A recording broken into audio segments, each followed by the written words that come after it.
نحمده ونصلي على رسوله الكريم اما بعد فقد قال الله تبارك وتعالى كما ورد في سورة الانفال اعوذ بالله من الشیطان الرجیم بسم اللہ الرحمن الرحیم واذكروا اذ انتم قليلا مستضعفون في الارض تخافون ان يتخطفكم الناس فآواكم وأيدكم بنصره ورزقكم من الطيبات لعلكم تشكرون وقال عز وجل كما ورد في سورة النحل وضرب الله مثلا قرية كانت آمنة مطمئنة يأتيها رزقها رغدا من كل مكان فكفرت بأنعم الله فأذاقها الله لباس الجوع والخوف بما كانوا يصنعون صدق اللہ العظیم رب اشرح لي صدری ویسر لي امری واحلل عقدۃ من لسانی یفقہوا قولی اللہم ربنا الہمنا رشدنا واعذنا من شرور انفسنا اللہم ارنا الحق حقا وارزقنا اتباعہ وارنا الباطل باطلا وارزقنا اجتنابہ آمین یا رب العالمین۔ جو مضامین زیر بحث آ چکے ہیں، ایک تو اس کائنات کی تخلیق میں جو تدریج ہے اس کے بارے میں سب سے پہلے گفتگو ہم نے کی، پھر یہ کہ حضرت آدم علیہ السلام سے نوع انسانی کا جو سفر شروع ہوا اس کے ساتھ ہی نبوت و رسالت کا سفر شروع ہوا، اس میں بھی نبوت و رسالت کو اپنے نقطۂ عروج اور تکمیل تک پہنچنے میں یعنی حضور صلی اللہ علیہ وسلم تک کم سے کم 6-7 ہزار سال لگے۔ اس کا جو اشارہ ہے جو میں نے کئی مرتبہ عرض کیا ہے سورہ مدثر میں، کلا والقمر واللیل اذ ادبر والصبح اذا اسفر انہا لإحدی الکبر نذیرا للبشر۔ اس کے بعد اگرچہ امت مسلمہ پر تو عروج اور زوال کے 2 دور آئے۔ پہلا عروج عربوں کی زیر قیادت تھا، پھر زوال آیا۔ 1258 میں آخری خلیفہ جو ہے بنو عباس کے، ان کو تاتاریوں نے ان کے محل سے کھینچ کر نکالا، ایک جانور کی کھال میں لپیٹا اور گھوڑوں کے صوبوں سے کچل دیا۔ اس امت میں عربوں کے قیادت کا دور ختم ہو گیا۔ اس کے بعد کچھ عرصہ بہت زوال کی کیفیت رہی، پھر دوسرا عروج آیا۔ اب یہ عروج ترکوں کے تحت تھا، ترکوں کی قیادت میں 4 عظیم مملکتیں، ایک مملکت تو نہیں بن سکی، پھر وہ خلافت راشدہ والی شان تو نہیں آئی دوبارہ، لیکن ترکان تیموری ہندوستان میں، ترکان صفوی ایران میں، ترکان سلجوقی مڈل ایسٹ میں، ترکان عثمانی یہ ایشیا مائنر سے شروع ہو کر ایشیا کوچک جو ہے، اور آپ کو معلوم ہے کہ کس قدر عظمت اس سے حاصل ہوئی۔ لیکن اسلام جو ہے وہ مسلسل جو ہے زوال سے دوچار رہا، یہاں تک کہ وہ وقت آ گیا کہ اب اسلام میں سے میں آج اس حدیث کے الفاظ آپ کو سنا رہا ہوں جو لرزہ طاری کر دینے والی حدیث ہے۔ یوشک ان یاتی علی الناس زمان، حضور نے فرمایا اندیشہ ہے کہ لوگوں پر ایک زمانہ ایسا بھی آ جائے گا لا یبقی من الاسلام الا اسمہ، اسلام میں سے سوائے اس کے نام کے کچھ نہیں بچے گا، ولا یبقی من القرآن الا رسمہ، قرآن میں سے بھی بس اس کی تحریر بچ جائے گی، رسم الخط بچے گا اور کچھ نہیں۔ قرآن کا نظام دنیا میں کہیں نظر نہیں آئے گا، اسلام کا نظام دنیا میں کہیں نظر نہیں آئے گا۔ تیسری بات، مساجدہم عامرۃ وہی خراب من الہدی، ان کی مسجدیں آباد تو بہت ہوں گی لیکن ہدایت سے خالی ہوں گی، معاذ اللہ ثم معاذ اللہ ثم معاذ اللہ۔ اور چوتھی چیز سخت ترین ہے، وعلماؤہم تحت من تحت عدیم السماء، ان کے علماء جو ہوں گے وہ آسمان کی چھت کے نیچے کی بدترین مخلوق ہوں گے. من عندہم تخرج الفتنۃ وفیہم تعود، انہی میں سے فتنے برآمد ہوں گے اور انہی میں گھس جائیں گے. یعنی فتنہ انگیزی اور فتنہ پروری کے سوا ان کے پاس کچھ نہیں رہے. بہرحال اب ظاہر بات ہے کہ پورے لفظ بلفظ اگر ہم نہ بھی کہیں تو ان کیفیات کا ایک عکس تو ہمارے یہاں موجود ہے. اب اس حوالے سے میں نے عرض کیا تھا کہ یہاں سے دوبارہ اسلام کا عروج ہونا ہے. مسلمانوں کا تیسرا عروج آئے گا، 2 عروج پہلے آ چکے. اسلام کی نشت ثانیہ ہوگی، لیکن اس میں بھی تدریج ہوگی، جس کا ذکر سورہ انشقاق کی ان آیات میں ہے جن کا ذکر ہو چکا ہے 2 مرتبہ. فلا اقسم بالشفق. اب اسلام میں سے شفق کے مانند دنیا میں رہ گیا ہے اسلام کا نام اور قرآن کے رسم الخط. جیسے سورج غروب ہو جائے تو ایک سرخی سی رہ جاتی ہے اس کے افق پر. واللیل وما وسق، اور جو رات 300 برس کی بہت تاریک گزری ہے نوع انسانی پر، میں تفصیل بیان کر چکا ہوں پچھلی مرتبہ. اس میں جو کچھ اس رات کو سمیٹ لیا اپنے اندر شر، اس شر کے 2 پہلو، پورے عالم اسلام پر یورپی طاقتوں کی حکومت ہے. یہاں انگریز، وہاں فرانسیسی، یہاں ولندیزی، وہاں ڈچ، وہاں اطالوی، وہاں سپینیئرز. ایک رات تو عالم اسلام پر اس اعتبار سے تھی. اور ایک رات یہ کہ دجالیت کی 3 تہیں چڑھ گئی نوع انسانی پر. سیاست میں سیکولرزم، عوامی حاکمیت جو شرک ہے، حکم تو اللہ کے لیے ہے، اور وطنی قومیت، زمین کی بنا پر تقسیم، وطن کی بنیاد. معاشی میدان میں سود، جوا، فحاشی اور منشیات ان کے ذریعے سے کمائی. اور سود اور جوا جو ہے وہ تو گویا کہ پورے اس معاشی نظام کے اندر تانے بانے کی طرح. سماجی سطح پر شرم، حیا، عصمت و عفت کی اقدار ختم. اگرچہ اس معاملے میں ابھی عالم اسلام پر دجالیت کو اس اعتبار سے کوئی غلبہ پورا حاصل نہیں ہوا ہے، لیکن اس کے لیے جد و جہد بہت تیزی سے ہو رہی ہے. لیکن یہ ہے کہ یہ رات ختم ہونی ہے. اس کے بعد فرمایا والقمر اذا اتسق، اور چاند جب کہ وہ رفتہ رفتہ پورا ہو جاتا ہے. اب جو آئے گا اسلام، ظاہر بات ہے کہ وہ حضور کی بعثت جو تھی وہ تو خورشید کے مانند تھی. اب جو آئے گا وہ چاند کے مانند ہوگا، لیکن یہ چاند بھی رفتہ رفتہ رفتہ رفتہ والقمر اذا اتسق پورا ہوگا. اور اس کو فرما دیا آگے واضح طور پر لترکبن طبقا عن طبق، درجہ بدرجہ ہی اٹھو گے، ایک دم نہیں. وہ کام نہیں ہو سکتا کہ حضور نے 23 برس میں عظیم انقلاب برپا کر دیا، یہ حضور کا خاصہ تھا. یہ بات تو اب دوبارہ نہیں آ سکتی، لیکن ہونا ہے، لیکن درجہ بدرجہ کئی نسلوں میں ہو جائے گا. پھر پچھلی مرتبہ میں نے واضح کیا کہ اس وقت جو سول سپریم پاور آن ارتھ ہے اور اس کو جو کنٹرول کر رہے ہیں زائنسٹ، یہودی بھی اور عیسائی بھی، ان کے نقشے کیا ہیں، وہ چاہتے کیا ہیں، میں ان کو دہراؤں گا نہیں اس وقت. اور خاص طور پر افغانستان اور پاکستان کے بارے میں ان کی کیا پلاننگس ہیں، یہ تفصیل سے میں بیان کر چکا ہوں. آخری بات میری کیا تھی کہ یہ تو ان کے عزائم ہیں، یہ ان کے نقشے، ہوگا کیا یہ اللہ کے علم ہے. آج کا میرا موضوع یہ ہے، خاص طور پر پاکستان کے حوالے سے. ہوگا کیا؟ اب سمجھ لیجئے کہ مستقبل کے بارے میں ہمارے سامنے 2 چیزیں تو وہ ہیں جو یقینی ہیں. بالکل قیامت آنی ہے، یقینی ہے، یہ ہمارے ایمان کا حصہ ہے. یہ دنیا ہمیشہ رہنے والی نہیں ہے، یہ ختم ہوگی. یہ پہاڑ جو ہیں بھربھراتے ہوئے ریت بن جائیں گے، یہ پوری زمین کھینچ لی جائے گی. تمام نوع انسانی جو آدم سے لے کر آخری وقت تک پیدا ہوئی ہوگی دنیا میں زندہ کی جائے گی. یہ تو ہونا ہے، قیامت ہے.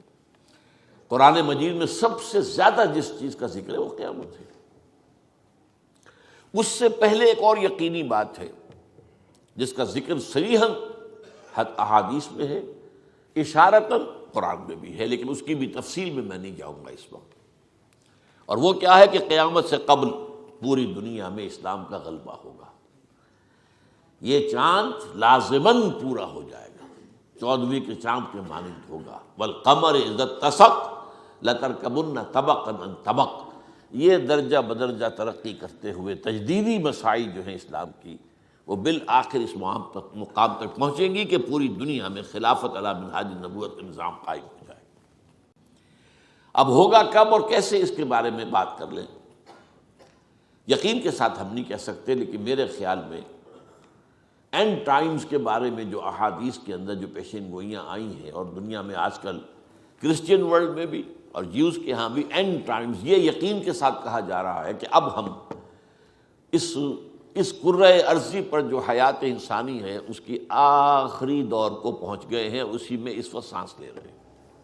اسی لیے اینڈ ٹائمز، آخری زمانہ، یہ تقریباً مسلمان علماء اور دانشوروں کے مابین، عیسائیوں اور یہودیوں کے مابین متفق علیہ۔ یہ جو اینڈ ٹائمز ہیں، ان کے ضمن میں بہت سی پیشین گوئیاں ہمارے ہاں جیسا کہ میں نے کہا موجود ہیں، لیکن ظاہر بات ہے کہ اس میں جو خلافت علی منہاج النبوت کا نظام آئے گا وہ پہلے کسی ایک ملک میں قائم ہوگا، بیک وقت تو پوری دنیا میں نہیں ہو سکتا۔ اگر بیک وقت پوری دنیا میں ہو سکتا تو حضور کے دست مبارک سے ہو جاتا۔ جب وہ معجزہ ہو گیا کہ 23 برس میں ہو گیا تو پوری دنیا میں بھی ہو سکتا تھا، لیکن نہیں، اس کو اللہ نے رکھا ہے مستقبل کے لیے۔ ابھی یہ چیز اللہ نے رکھی ہوئی ہے، اس کی مشیت ہے، اس کی اپنی پلاننگ ہے۔ وہ کہاں سے شروع ہوگا؟ اب یہاں سے میری بات آ رہی ہے پاکستان کے بارے میں۔ اس پاکستان کے ساتھ ہمارا جو تعلق ہے اس کو یوں سمجھ لیجئے، ایک تو یہ بھی ہے کہ وطن ہے ہمارا، حب الوطن من الایمان، حضور نے بھی فرمایا ہے، وطن کی محبت بھی ایمان میں شامل ہے۔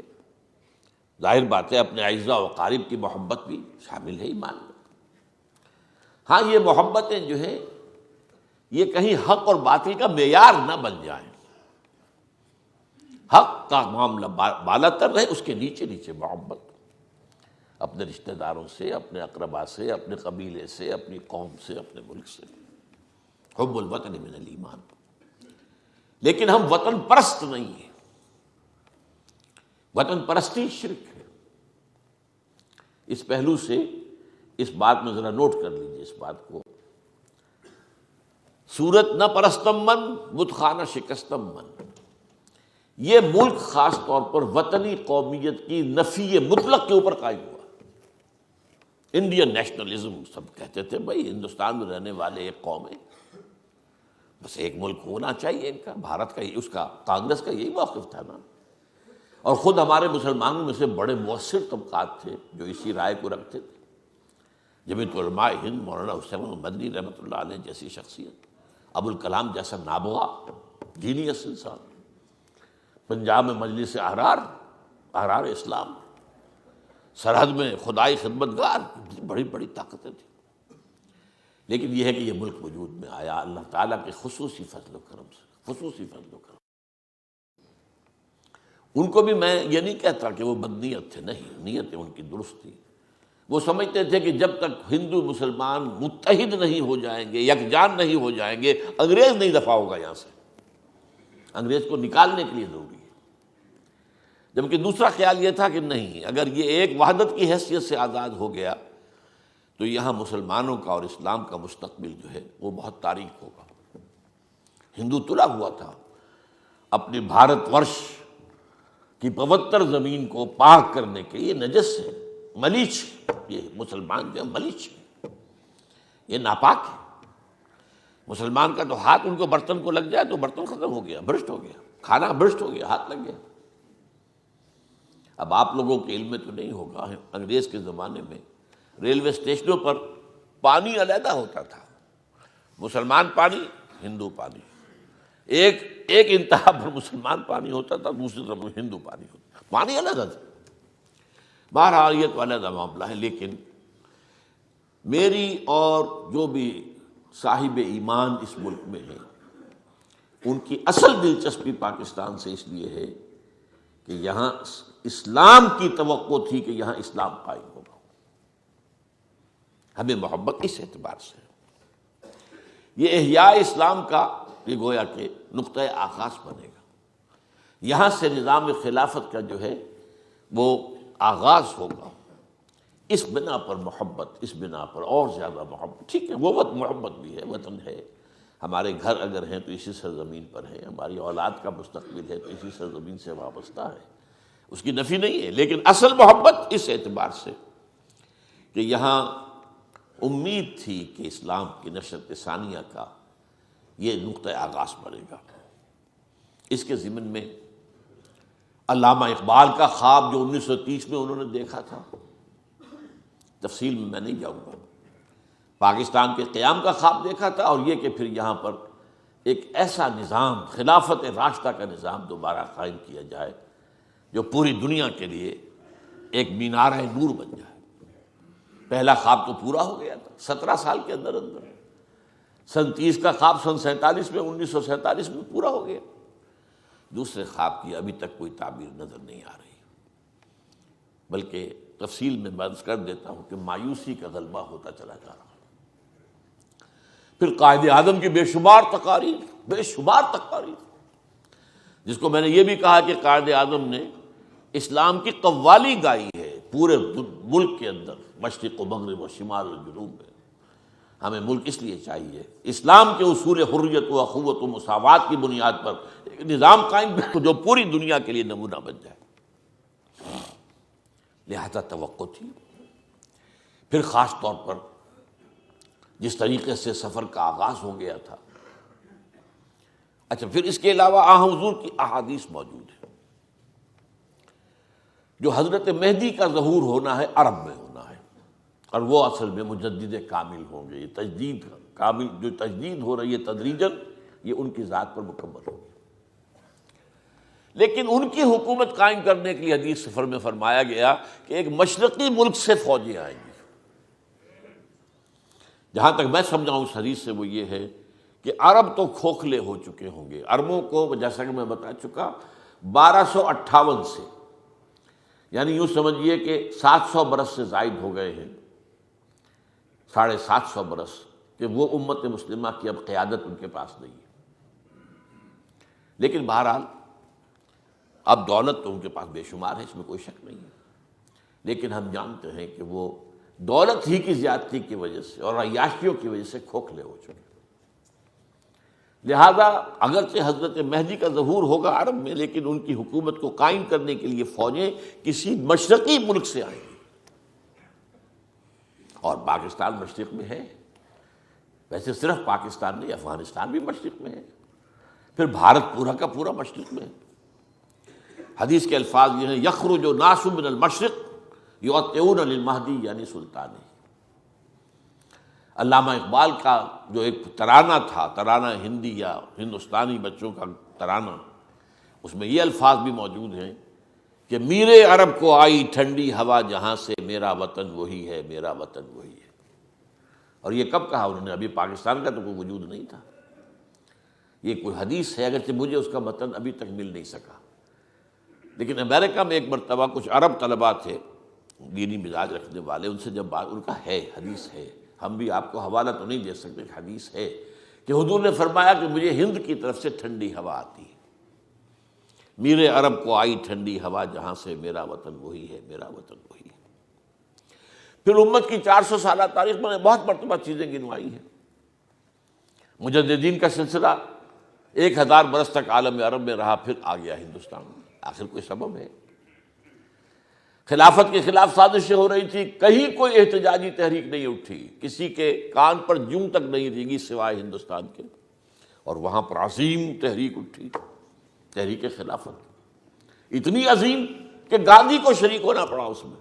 آپ اندازہ کیجئے کہاں گاندھی، خلافت سے کیا سروکار اس میں. لیکن اسے اندازہ تھا کہ اگر اس تحریک کا میں نے ساتھ نہ دیا تو پھر مسلمانوں سے کوئی تعاون مجھے نہیں مل سکے. پھر تمام دنیا میں تحریکیں اٹھی آزادی کی، لیکن وہ لوکل نیشنلزم پر مبنی تھی. ملے نیشنلزم انڈونیشیا وغیرہ کے علاقے میں، ملائن قوم پرستی.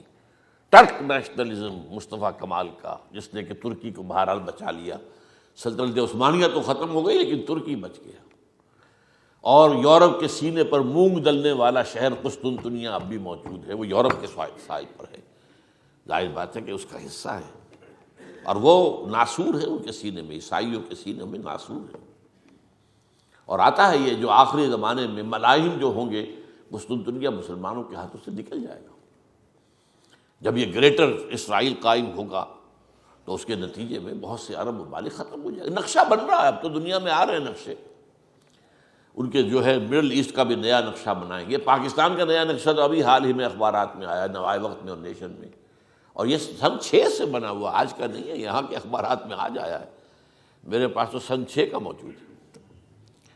بہرحال یہاں پاکستان کی تحریک چلی اسلام کے نام پر، اور کہیں نہیں.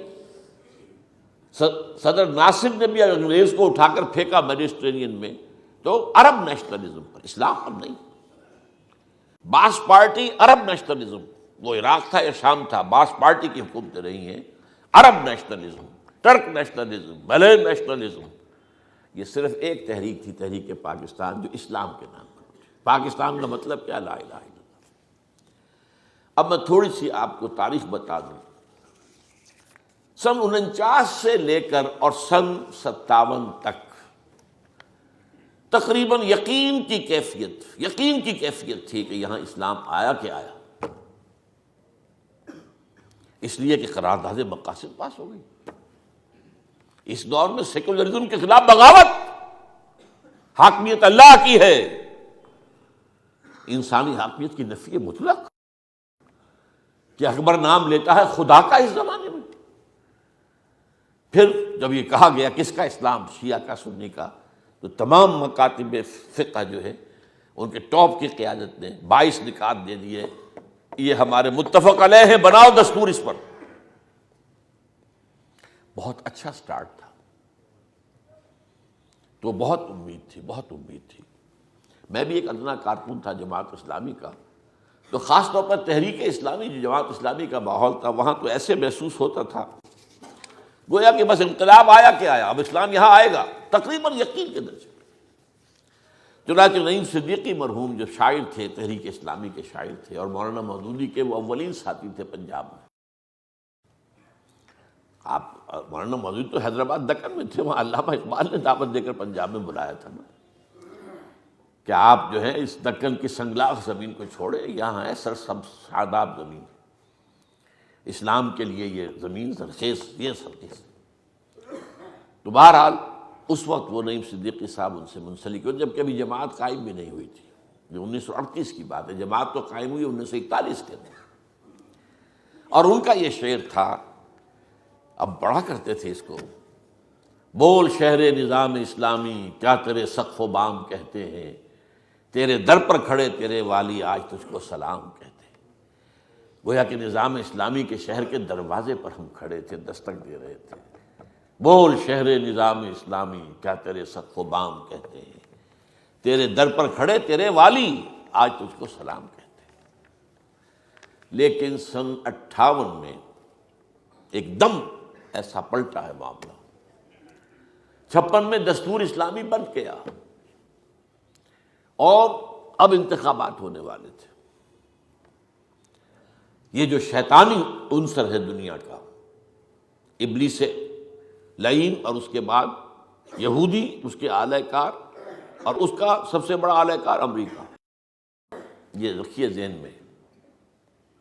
اوپر عزازیل. ہاں کیا ہوا؟ ایوب خان کو بلایا گیا، اس کی پیٹھ تھپکی، اس نے آ کر دستوریہ بھی لپیٹ لی، دستور بھی ختم کر دیا، مارشل لا نافذ کر دیا. اس کے بعد جو تاریک رات پاکستان پر آئی، بڑی مایوسیاں، کچھ بڑی مشکل سے کچھ امید ہوتی تھی، لیکن معلوم ہوتا تھا کہ سارے خواب پریشان ہو رہے ہیں. پھر آئلی قوانین آئے، سب نے کہا کہ یہ خیر اسلامی نافذ ہو رہے ہیں. بھارت میں مسلمانوں نے آئلی قوانین مسلمانوں کے جو اپنے ان میں دخل دینے کی اجازت نہیں دی. آئلی قوانین کو انگریز نے نہیں چھیڑا تھا، اور ایوب خان نے چھیڑا اور بنائے رہے قائم. اس وقت کے حالات ہمارے ایسے تھے، انہی نعیم صدیقی صاحب کا شعر سنا رہا ہوں، اے آندھیو سنبھل کے چلو اس دیار میں، امید کے چراغ جلائے ہوئے ہیں ہم، یہاں تو ہماری امید کے دیا جل رہے ہیں، آندھیو ذرا سنبھل کے چلو، یہ چراغ بجھ نہ جائے۔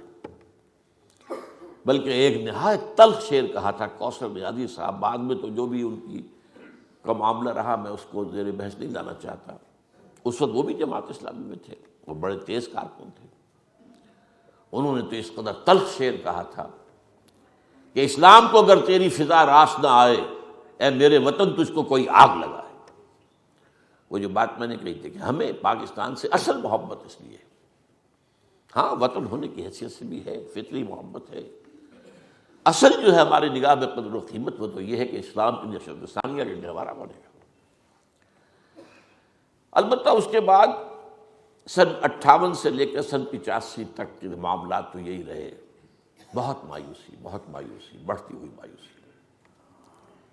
وہ مایوسی اسی اعتبار سے تھی کہ اسلام کے آنے کی امید جو ہے وہ دم توڑ رہی ہے، اگرچہ اس وقت تک پاکستان کے وجود کے بارے میں کوئی مایوسی شروع نہیں ہوئی تھی، یہ ملک رہے گا ہی نہیں۔ سن 85 میں مجھے ایک خیال آیا، اور وہ خیال کیا تھا کہ بنی اسرائیل کی تاریخ کا یہ واقعہ ہمارے سامنے ہے، قرآن مجید میں ہے، سورہ مائدہ میں۔ وہ جب آزاد ہوئے فرعونیوں کی غلامی سے اور مصر سے نکل کر آ گئے، اب انہیں حکم ہوا جنگ کا، جیسے حضور اور صحابہ مکے سے مدینے آئے تو پھر جنگ کا دور شروع ہوا۔ اب جو انہیں جنگ کا حکم دیا گیا تو پوری قوم نے کوڑا جواب دے دیا، کوئی نہیں نکلا، 2 آدمی نکلے 6 لاکھ میں سے۔ اس کی سزا اللہ نے یہ دی، فَإِنَّهَا مُحَرَّمَةٌ عَلَيْهِمْ 40 سَنَةً يَتِيهُونَ فِي الْأَرْضِ، اگر یہ بزدلی نہ دکھاتے تو ابھی ہم انہیں فلسطین کے اندر حکومت عطا کر دیتے، ارض مقدس۔ اب ان کی بزدلی کی وجہ سے وہ ارض مقدس ان پر 40 برس تک حرام رہے گی، اسی صحرا میں بھٹکتے پھریں گے۔ یہ 40 برس جو ہیں اس میں کیا ہوا، جو نسل ہے بدل گئی، وہ نسل جو غلامی کا داغ اٹھائے ہوئی تھی مصر کی وہ ختم ہو گئی، مر گئے سب۔ 40 برس کا عرصہ ہے، حضرت موسیٰ کا بھی انتقال ہو گیا، حضرت ہارون کا بھی ہو گیا، اب ایک نئی نسل پیدا ہوئی جو صحرا میں پیدا ہوئی تھی، سختیاں جس نے جھیلی تھی صحرا کی۔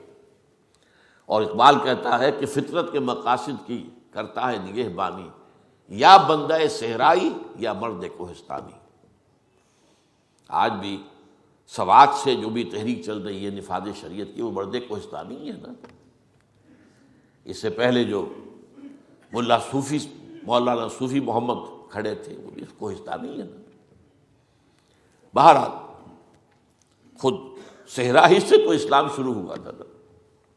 فطرت کے مقاصد کی کرتا ہے نگہبانی، یا بندہ صحرائی یا مرد کوہستانی۔ تو مجھے امید ہوئی تھی کہ جس طرح 40 برس کے بعد وہاں انقلاب آ گیا تھا کہ نئی نسل جو پیدا ہوئی اس نے پھر جنگ کی۔ حضرت موسیٰ علیہ السلام کے جو خلیفہ ہوئے یوشع ابن نون علیہ السلام نبی تھے، ان کی سرکردگی میں انہوں نے جنگ کی، اور پھر ان کے نتیجے میں فلسطین میں ان کی حکومت قائم ہو گئی۔ تو مجھے خیال ہوا ہمیں بھی 40 برس ہو گئے ہیں آزاد ہوئے اور ہم بھٹک رہے ہیں، یہ صحرائی میں بھٹک رہے ہیں، ہمارا اسلام کی طرف کوئی پیش قدمی کا معاملہ فیصلہ کن نہیں ہو رہا، بلکہ مایوسی ہو۔ لیکن کیا ہے، جب کہ اب نئی نسل اٹھ کر آ گئی ہے تو شاید کہ حالات ہمارے بھی بدل جائیں جیسے کہ بنی اسرائیل کے بدل گئے تھے۔ معلوم ہوا کہ نہیں، کوئی امید نہیں ہوئی، اس نئی نسل سے بھی کوئی توقع نہیں ہوئی۔ اس نئی نسل میں بھی مغرب، ہاں ٹھیک ہے بہت سی تعداد کے اندر مذہبی لوگ بھی ان میں سے ہیں اب نئی نسل میں سے، لیکن ان کا تصور بھی مذہب کا ہے، دین کا انقلابی تصور موجود نہیں، دین کو قائم کرنے کی جدوجہد وہ سامنے نہیں۔ بہرحال اس کے دوران میں بھی یہی ہوتا رہا کہ کچھ بین الخوف والرجا جو آتا ہے حدیث میں، کہ خوف اور رجا کے درمیان ایک بندہ مومن کا مقام رہتا ہے، اللہ کے محاسبے کا خوف بھی رہے اور اللہ کی مغفرت کی امید بھی رہے، یہ دونوں چیزیں بیک وقت رہنی چاہیے، بیلنسڈ۔ تو ایک خوف و رجا کی کیفیت جو ہے مسلسل چلتی رہی. لیکن 2004 میں یہ نوٹ کر لیجئے، ذاتی اپنی بات بتا رہا ہوں، 29 فروری 2004، آج سے 4.5 سال پہلے، میری مایوسی کی اس انتہا کو میں پہنچ گیا تھا کہ اب پاکستان کا خاتمہ ہونے والا ہے. یہ 2004 کی بات، بہت مایوسی تھی. تو بات میرے ذہن میں ہوتا ہے، میں کہتا ہوں اس کو یہ کہ کوئی مصلحت، کوئی کیا لوگ کہیں گے، کیا اس کا رد عمل ہوگا، مجھے اس کی پرواہ نہیں ہوتی.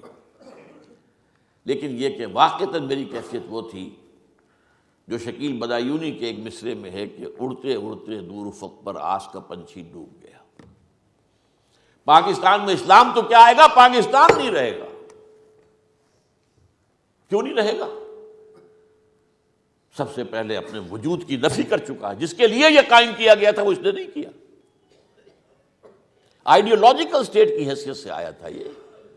یہ کوئی نسلی ریاست نہیں تھی، یہ کوئی لسانی ریاست نہیں تھی، یہ کوئی وطنی ریاست نہیں تھی. وطنیت کی تو نفی کر کے ہم نے ملک بنایا تھا. آئیڈیالوجی اسلام وہ کہاں ہے؟ کہیں بھی نہیں. مذہب اسلام ہے، مذہب اسلام تو ہندوستان میں بھی ہے. پھر کاہے کو لاکھوں جانیں دے کر یہ تقسیم کروائی گئی؟ کاہے کے لیے؟ مسجدیں تو وہاں بھی ہیں، مسجدیں تو امریکہ میں بن رہی. لیکن وہ اسلام کا نظام، وہ عدل اجتماعی کا نظام، اصول حریت و اخوت و مساوات کا وہ کام ہے. اس مایوسی میں کچھ تھوڑی سی کمی آئی پچھلے سال کے 9 مارچ کے بعد کے حالات و واقعات سے، جب جسٹس افتخار محمد چودھری کھڑے ہو گئے ڈٹ کر. آمریت کے خلاف ایک شخص نے ہمت دکھائی جو ہماری پوری عدلیہ کی تاریخ میں اس کی کوئی مثال نہیں. پھر اس کے بعد جو وہ خلا کی تحریک چلی، میں حیران ہوا. اس کے کوئی سیاسی پس منظر نہیں ہے، کوئی سیاسی عزائم نہیں ہے. پھر یہ ہمارے ہاں کے عام جن کو ہم کہتے ہیں اسٹریٹ ارچنز نہیں ہے، یہ کوئی وہ گامے ماجھے نہیں ہے. یہ پڑھے لکھے لوگ، مڈل کلاس، اور جتنی سختیاں انہوں نے جھیلی تو معلوم ہوا کہ جان تو کچھ ہے. میں صاف عرض کر رہا ہوں، مجھے محسوس ہوا کہ شاید ہم سے کوتاہی ہوئی ہے کہ ہم نے اس ملک کے پڑھے لکھے طبقے تک اسلام کے پیغام کو پہنچانے کا شاید حق ادا نہیں کیا. آدمی کو دیکھنا چاہیے، اپنا معاملہ بھی دیکھنا چاہیے. اس کے بعد جب وہ انتخابات ہوئے، اس کے اندر بھی محسوس ہوا کہ بڑا شدید خطرہ تھا کہ اس میں ظاہر بات ہے ریگنگ ہوگی. یہ تو پاکستان کے انتخابات کا مستقل معاملہ ہے، اور تحریک چلے گی جیسے 1977 میں تحریک چلی تھی بھٹو کے خلاف. وہ انتخابات میں ریگنگ کی وجہ سے تھی نا. اور یہاں تو تحریک پہلے سے موجود تھی، وکلاء کی تحریک تو موجود تھی. اس میں تو صرف جو ہے اور تیل ہی ڈالنا تھا نا. لیکن یہ کہ اور اس کے بعد اندیشہ کیا تھا، اگر بدامنی یہاں پیدا ہو گئی تو ادھر سے نیٹو فورسز داخل ہو جائیں گی، ادھر سے بھارتی فورس، اور دونوں کو یہ اخباری باتیں ہیں، یہ کوئی ادھر ادھر کی چنڈو خانے کی باتیں نہیں ہیں. اخبار میں اطلاع آئی تھی کہ بھارتی فوجوں کو الرٹ کر دیا گیا ہے کہ تیار رہو کہ کسی پڑوسی ملک میں امن کے قیام کے لیے ہمیں داخل ہونا پڑ جائے. جیسے کہ وہ سن 71 میں اپنے قول کے مطابق جیسے وہ مشرقی پاکستان میں داخل ہوئے تھے اور پاکستان کو 2 لخت کر دیا تھا. ادھر سے نیٹو فورسز تیار تھے. ان 2 چیزوں سے یہ کچھ امید، کچھ بدی ہے. شاید اللہ تعالی ہمیں ابھی مہلت دے دے، شاید اللہ تعالیٰ کی طرف سے ابھی متاع الی حین، کوئی ایک وقت معین تک کے لیے اللہ مہلت دے دے، تو اس کے ذریعے سے یہ ہے کہ یہاں پر کوئی معاملہ جو ہے خیر کی طرف آگے بڑھ جائے اور بھولا ہوا سبق یاد آ جائے. کبھی بھولا ہوا بولی ہوئی منزل بھی یاد آتی ہے راہی کو. اللہ تعالیٰ سے توقع رکھی جائے. اس وقت جو صورتحال ہے، فیکٹس آن دی گراؤنڈز کو دیکھیے تو انتہائی مایوسی ہے. سب سے پہلی بات تو یہ میں نے بارہا کہا ہے، ہم پر اللہ کا ایک عذاب مسلط ہے منافقت کا. اور وہ کیوں ہے؟ سورہ توبہ میں فرمایا گیا ہے کہ منافقین مدینہ میں ایک خاص قسم ایسے لوگوں کی ہے جنہوں نے اللہ سے وعدہ کیا اے اللہ ہمیں تو دولت دے دے، ہمیں غنی کر دے، ہم تیری راہ میں صدقہ کریں گے، خیرات کریں گے، نیک ہو جائیں گے۔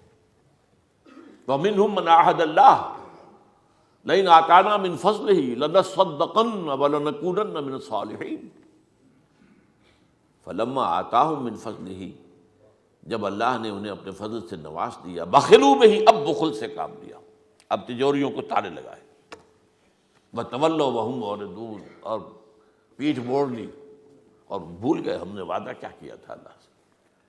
فَأَعْقَبَهُمْ نِفَاقًا فِي قُلُوبِهِمْ، تو سزا کے طور پر ہم نے ان کے دلوں میں نفاق کا روگ پیدا کر دیا۔ آج دنیا کی بڑی تلخ بات کہہ رہا ہوں، منافق ترین قوم مسلمانان پاکستان بحیثیت قوم، افراد بہت عمدہ بھی ہیں، بہت اعلیٰ بھی ہیں، بہت صالح بھی ہیں، خال خال اس قوم میں اب تک نظر آتے ہیں، وہ کرتے ہیں اشک سحر گاہی سے جو ظالم وضو، یہ ابلیس نے کہا علامہ اقبال کے بقول، لیکن مجموعی طور پر ایک نفاق کیا ہے، نفاق باہمی۔ اب ایک قوم نہیں رہے ہم، قومیتیں ہیں، Pakhtun nationalism, Baloch nationalism, Sindhi nationalism, Urdu nationalism, جو ایم کیو ایم کا نیشنلزم ہے، اردو نیشنلزم لسانی ہے، سرائکی نیشنلزم، اب نیشنلزم ایک قوم ہوتے تو کبھی کا کالا باغ ڈیم بن چکا ہوتا، یہ قوم تو ہے نہیں۔ پھر نمبر 2 نفاق عملی۔ حضور نے فرمایا کہ 3 علامتیں ہیں منافق کی، جب بولے جھوٹ بولے، وعدہ کرے خلاف ورزی کرے، اور اگر اسے امین بنایا جائے تو خیانت کرے۔ یہ تینوں چیزیں آپ دیکھ لیجئے، ہمارے ہاں جو جتنا بڑا ہے اللہ معاف کرے، اتنا ہی بڑا جھوٹا، اتنا ہی بڑا وعدہ خلاف، اتنا ہی بڑا غبن کرنے والا۔ اب تو بلینز کے غبن ہوتے ہیں، بلینز کے غبن۔ اس ملک کو لوٹ لیا گیا ہے، اس کا خون چوس کر کہاں جا کر جمع کر دیا گیا ہے۔ امریکہ میں کتنے کہتے ہیں کہ بلینز جو ہیں وہ وہاں جمع ہیں، اس پاکستان کی دولت کی۔ کس نے کیا یہ؟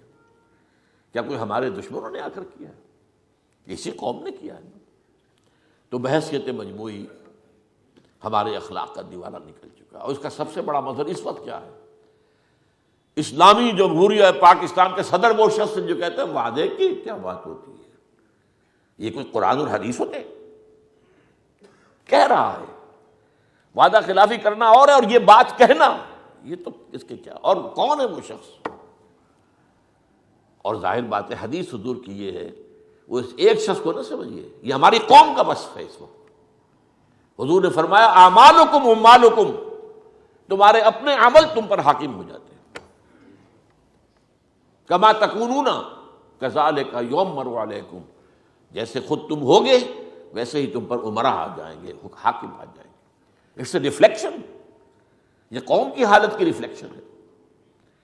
سیاسی اعتبار سے ہمارا دوسرا بڑا شخص نواز شریف، اور اس نے جھوٹ کی انتہا کی۔ کتنی مرتبہ کہا میرا کوئی معاہدہ نہیں تھا، کوئی معاہدہ نہیں تھا، کوئی معاہدہ نہیں تھا، اور پھر وہ معاہدہ نکل آیا، اخبارات میں بھی چھاپ دیا گیا، اور وہ دوسری بڑی شخصیت ہے۔ تو یہ ہے در حقیقت ہمارا اس وقت۔ پھر مالی اعتبار سے دیوالہ تقریباً نکل چکا ہے۔ یہ IMF سے اگر آپ نے کچھ لے کر اپنا جو آکسیجن کی نلکی لگائی ہے، اور وہ کیا آپ سے اب ڈیمانڈ کریں گے اس کو سوچئے گا، اور اس کے شکنجے میں کس جانے والا IMF کے شکنجے میں جو ملک آیا ہے وہ اس تباہ ہو کر اس کی معیشت رہ گئی۔ یہ تاریخ ہے۔ جو کچھ انڈونیشیا کے ساتھ ہوا تھا، ملائیشیا کچھ بچ گیا تھا تھوڑا سا، لیکن یہ کہ یہ جو ایشیائی ٹائیگرز تھے جو ختم ہوئے تھے، کیوں ہوئے تھے؟ IMF کی وجہ سے۔ تو ہم نے بھی ایک وقت آیا تھا کہ بڑا ہم نے کہا تھا خوشی کے ساتھ، ہم نے اپنا وہ IF سے اپنی آزادی حاصل کر لی، اب دوبارہ ہم پہنچ گئے وہاں بھیک مانگنے کے لیے۔ فرینڈز آف پاکستان بڑے اس کے پیمپرنگ بھی کی گئی ہے، پوری دنیا میں ایک پیسہ بھی کوئی دینے کو تیار نہیں ہوا۔ سب نے ہمیں ہانک کر جاؤ IMF کی طرف جاؤ۔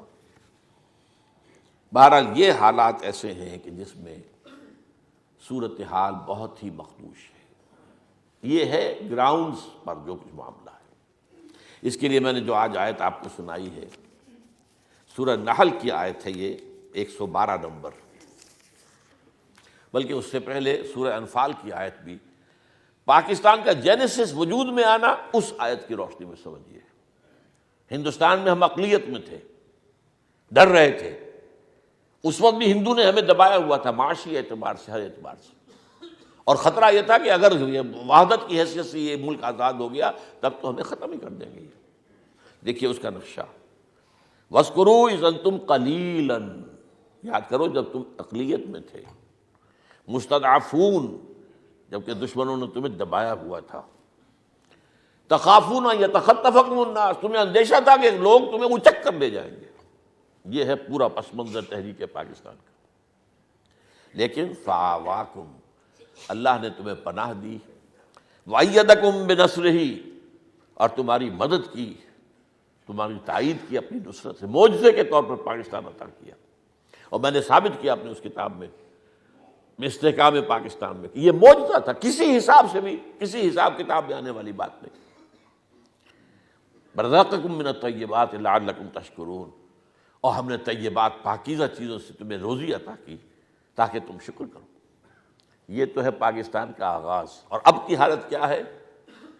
اس لیے قرآن مجید میں ذکر موجود ہے، ایک حدیث میں موجود ہے، فیہ خبر ما قبلکم ونبأ ما بعدکم، اس قرآن میں تم سے پہلے کے لوگوں کی خبریں بھی ہیں، تمہارے بعد آنے والوں کے حالات بھی ہیں۔ یہ قرآن مجید معجزہ ہے اللہ کا۔ آج کی حالت کا نقشہ کیا ہے؟